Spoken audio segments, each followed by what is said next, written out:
Hello everyone and welcome back to another video from Apps Academy.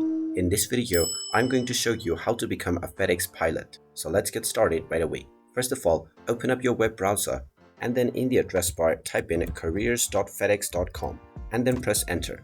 You will now be taken into the official FedEx Careers website. Now from the homepage, scroll down and you will see the pilots option. Go ahead and click on this and then click on watch your career take off. You can then click on the create a profile option and this will ask you with a series of questions that will fill up your profile. You can follow various different pathways in order to qualify for the program, and once you proceed with the registration, you will be provided with all of the details. Once you have fulfilled all of the credentials and requirements, you will be able to apply for your position, and once that is done, all you will need to do is wait for your response.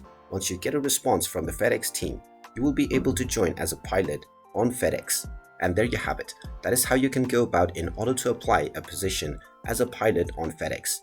If you find this video helpful, make sure you hit that like button and subscribe to our channel if you haven't done so already.